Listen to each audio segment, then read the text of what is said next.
ನನಗೆ ಆ ಜಾಗ ಬೇಕೇ ಬೇಕು ಅಂತ ಇಲ್ಲ ಅಣ್ಣ ಅಂದಿಲ್ಲ, ಯಾವ ಕಾರಣಕ್ಕೂ ಅದು ಬಿಟ್ಟು ಮಾಡೋ ತಿಂಕೆ ಎಲ್ಲ ಕೊಡಲೇಬೇಕು ಅಂತ ಹೇಳಿದ್ದೀನಿ, ರಿಕ್ವೆಸ್ಟ್ ಮಾಡಿದ್ದೀನಿ.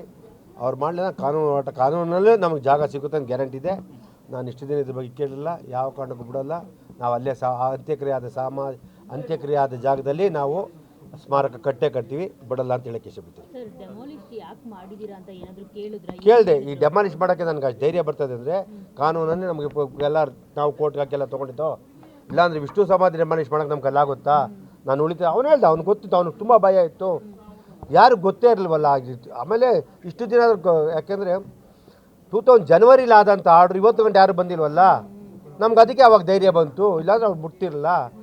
ಅದಕ್ಕೆ ಈ ನಮ್ಮ ಏನು ಓಡಾಡ್ತಿದ್ರು ಅವರಿಂದ ಸ್ವಲ್ಪ ತಪ್ಪಾಗಿರ್ಬೋದು, ಇಲ್ಲ ಅವ್ರಿಗೆ ಮಾಹಿತಿ ಇಲ್ಲದೆ ಇರ್ಬೋದು. ಮಾಹಿತಿ ಇದ್ರೆ ಅವರು ಫಾಲೋ ಮಾಡಬೇಕು.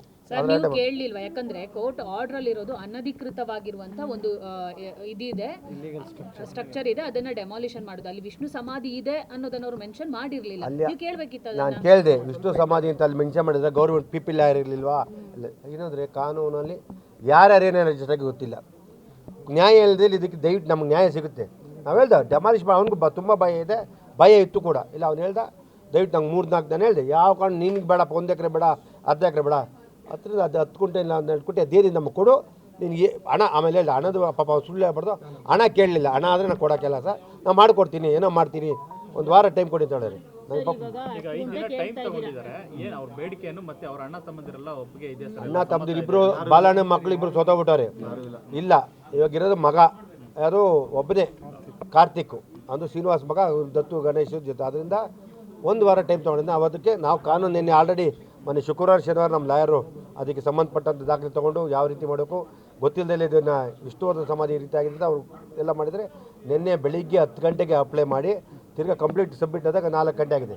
ಸರ್, ಇವಾಗ ಕಾರ್ತಿಕ್ ಅವರು ನಿಂತ್ಕೊಂಡು ಡೆಮಾಲಿಷನ್ ಮಾಡಿಸಿದ್ದಾರೆ ಅಂತ ನೀವೇ ಹೇಳ್ತಿರೋದ್ರಿಂದ ಅವಶೇಷಗಳೆಲ್ಲಿದೆ ಅದನ್ನು ಕೇಳಬೇಕಿತ್ತು. ಯಾಕಂದ್ರೆ ಎಲ್ಲ ಹುಡುಕಾಟದಲ್ಲಿದ್ದಾರೆ ಅಭಿಮಾನಿಗಳದ್ದು. ಏನಾಗಿದೆ ಅಂದರೆ ನಾವು ನಿನ್ನೆ ಮಾತಾಡಿದಾಗ ಅದ್ರ ಬಗ್ಗೆ ಕೇಳಲಿಲ್ಲ. ಫಸ್ಟು ನಾನು ಇದ್ರ ಬಗ್ಗೆ ಕೇಳಿದೆ, ನಮಗೆ ಜಾಗ ಪೂಜೆ ಮಾಡಲಿಕ್ಕೆ ಬೇಕು ಅಂತ ಹೇಳಿದೆ. ಅವರೆಲ್ಲೆಲ್ಲಿ ಇಟ್ಟಿರ್ತಾರೆ ನೀನು ಕೇಳಲ್ಲ, ಅವರಷ್ಟೆಲ್ಲ ಅಲ್ಲಿ ಇಟ್ಟಿರ್ತಾರಾ? ಆ ಮಣ್ಣು ಬೇಕು ಅಂತ ಎಷ್ಟೋ ಜನ ಕೇಳ್ತಾರೆ. ಯಾಕೆಂದರೆ ಆ ಮಣ್ಣು ಕೊಡಿ ಅಂತ ಎಷ್ಟೋ ಜನ ನಮ್ಮ ಮಮ್ಮಿ ಕೇಳ್ತಾರೆ.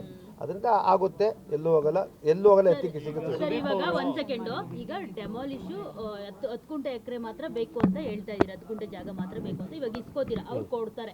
ನಾಳೆ ಕಾರ್ತಿಕ್ ಮೊಮ್ಮಕ್ಕಳು ಬರೋದಿಲ್ಲ ಆ ಜಾಗಕ್ಕೆ, ಅವ್ರು ಬಂದು ಮತ್ತೆ ಡೆಮಾಲಿಶ್ ಮಾಡೋದಿಲ್ಲ ಅಂತ ಏನು, ಅದಕ್ಕೆ ಕಾನೂನು ಯಾಕೆ ಸರ್ಕಾರ ಮುಟ್ಗೋಲು ಹಾಕೋಬೇಕು ಆ ಇಡೀ 10 ಎಕರೆ ಜಾಗ ಅಂತ ಯಾಕೆ ಡಿಮ್ಯಾಂಡ್ ಮಾಡ್ತಾ ಇಲ್ಲ? ನಾಳೆ ಮದ್ವೆ ಆದ್ರೆ ನಾಳೆ ಬರುತ್ತೆ. ಇಲ್ಲ, ಅದು ಕಾನೂನು ಚೌಕಟ್ಟಲ್ಲಿ ಅದನ್ನ ಪತ್ರ ಮುಖೇನ ಕಾನೂನು ದಾಖಲೆ ಮುಖೇನ ಮಾಡಬೇಕು. ಮೊಮ್ಮಕ್ಕಳು ಬರಲಿ, ಮರಿಮಕ್ಕಳು ಬರಲಿ, ಅವ್ರ ತಾತಿರು ಬರಲಿ, ದಾಖಲೆ ಅವತ್ತೇನಾರು ಕರೆಕ್ಟಾಗಿದ್ರೆ ಇವತ್ತಿದ್ದು ಆಗ್ತಿರ್ಲಿಲ್ಲ. ದಾಖಲೆ ಮುಖ್ಯ. ಈಗ ಸರ್ಕಾರ ದಯವಿಟ್ಟು ವಶಪಡಿಸಿ ನೋಡಿಮ್ಮ, ಸರ್ಕಾರ ನೋಡಮ್ಮ, ಸ್ಟುಡಿಯೋ ಅಂತ ಕೊಟ್ಟಿದ್ರೆ ಸ್ಟುಡಿಯೋ ಮಾಡಲಿ, ಡೆವಲಪ್ ಮಾಡಲಿ. ಈಗ 20 ಎಕರೆ ಸರ್ಕಾರ ಎಲ್ಲ ಗೊಂದಲದ ವಾಣಿಜ್ಯ ಮಂಡಳಿ ಆಗ್ಬೋದು, ಚಿತ್ರಕಲೆ ಆಗ್ಬೋದು, ಸ್ಟುಡಿಯೋ ಮಾಡಬೇಕು ಅಂದ್ರೆ ಎಲ್ಲ ಈಗ 10 ಎಕರೆ ಮಾರಿರೋ ಅವ್ರಿಗೆಲ್ಲ ತೊಂದರೆ ಆಗುತ್ತೆ.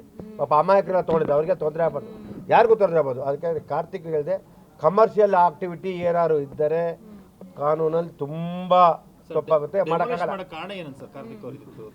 ಡೆಮಾಲಿಷ್ ಕಾರಣ ಅಂದರೆ ಆಲ್ರೆಡಿ ಅವ್ರು ಮೈಸೂರಲ್ಲಿ ಇದು ಸಮಾಧಿ ಇದೆ, ಅದು ಇಲ್ಲಿ ಏನಿಲ್ಲ, ಎಲ್ಲ ಅಲ್ಲಿ ಆಗ್ಬಿಟ್ಟಿದೆ. ಅದಕ್ಕೆ ಕೋರ್ಟ್ಗೆ ಹಾಕಿ ಅಪ್ಲಿಕೇಶನ್ ಮಾಡ್ಕೊಂಬಿಟ್ಟಾರೆ. ಈಗೇನಾಗಿದೆ, ನ್ಯಾಯಮೂರ್ತಿಗಳು ಭಾರತ ದೇಶದ ಎಲ್ಲೆಲ್ಲರೂ ಬಂದಿರ್ತಾರೆ.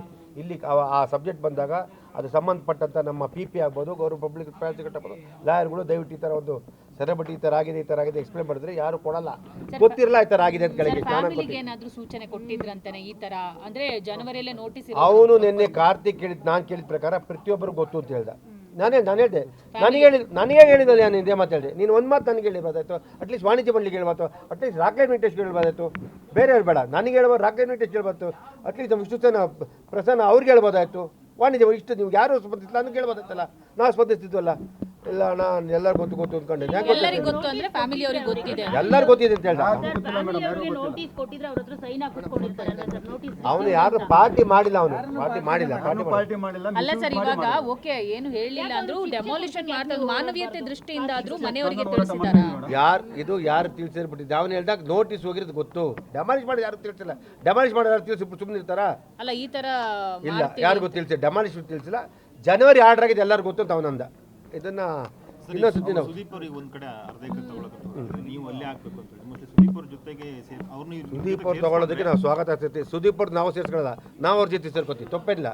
ಯಾಕೆ ನಾವು ಸುದೀಪ್ ಒಬ್ಬ ಕಲಾವಿದ್ರು ಅವ್ರು ಬಂದು ಪಾಪ ಅವ್ರದ್ದು ಎಲ್ಲದೂ ಕರೆಯಕ್ಕಲ್ಲ ಅವ್ರು ತಗೊಳ್ಳೋದು ಅವ್ರ ಜೊತೆಲಿ ಇರ್ತೀವಿ, ನಾವೇ ಇದನ್ನು ಹೋಗಿ ಮೀಟಿಂಗ್ ಮಾಡಿ ಈ ರೀತಿ ಇದೆ ದಯವಿಟ್ಟು ಎಕ್ಸ್ಪ್ಲೇನ್ ಮಾಡ್ತೀನಿ. ಅವ್ರಿಗೆ ಗೊತ್ತಿರಲ್ಲ. ಕುಂಟೆ ಅಂತಂದ್ರೆ ಅಲ್ಲೇ ಪುತ್ಥಳಿನೂ ಅಲ್ಲೇ ಮಾಡ್ಬೋದಲ್ವಾ? ವಿಷ್ಣುವರ್ಧನ್ ಸರ್ ಇಲ್ಲಮ್ಮ, ಇದನ್ನ ಇಲ್ಲ ಕೇಳಿ, ಸ್ವಂತ ಪಾಪ ದುಡ್ಡಿಂದ ಮಾಡ್ತಾ ಇರೋದು, ನಾವು ಮಾಡಬಾರ್ದು ಅಂತ ಹೇಳಕ್ ಬರಲ್ಲ. ಇಲ್ಲ ಯಾರು ಅಲ್ಲ ಅವ್ರಿಗೆ ಏನಾಯ್ತು ಇಲ್ಲಪ್ಪ, ಇಲ್ಲಿ ಗೊತ್ತಿಲ್ಲ ಮಾತಾಡ ಮಂಜು ಸರ್, ಈಗ ಸರ್, ಸ್ವಂತ ದುಡ್ಡವ್ರು ಅವ್ರಿಗೆ ಮನ ನೊಂದು, ಅವ್ರಿಗೆ ಜಾಗ ಸಿಕ್ಕಿಲ್ಲ ಅನ್ನೊಂದು ಪಾಪ ತಗೋತಾ ಇರೋದು. ಸುಮ್ ಹಂಗೆಲ್ಲ ಮಾತಾಡಬೇಡಿ ಯಾರ ಬಗ್ಗೆನೂ, ಯಾವುದೇ ಕಲಾವಿದ್ರ ಮಾತಾಡೋದು. ಸರ್ಕಾರದ ಹತ್ರ ಸಿಎಂ ಹತ್ರ ಹೋಗಿ ಮಾತಾಡಿದ್ರೆ ಯಾಕೆ ಸರ್ ಆಗಲ್ಲ? ಅದೇ ನಾನು ಕೂಡಲೇ ನಾನು ಸುದೀಪ್ ಅವ್ರು ಮೀಟ್ ಮಾಡ್ತೀನಿ. ನನಗೆ ಇಷ್ಟು ದಿನ ಗೊತ್ತಿರಲಿಲ್ಲ, ವರಮಹಾಲಕ್ಷ್ಮಿ ಅದಾದಮೇಲೆ ನಂಗೆ ಗೊತ್ತಾಗಿದೆ, ಅದರಿಂದ ಓಡಾಡ್ತಿದ್ದೆ, ಅದನ್ನ ಕೇಸೆಲ್ಲ ಕಂಟಿನ್ಯೂ ಮಾಡ್ತಾ ಇದೀವಿ. ಈಗ ನಾನು ಎಲ್ಲ ಫಸ್ಟು ನಾನು ದಾಖಲೆ ರೆಡಿ ಮಾಡ್ಕೋಬೇಕಲ್ಲ.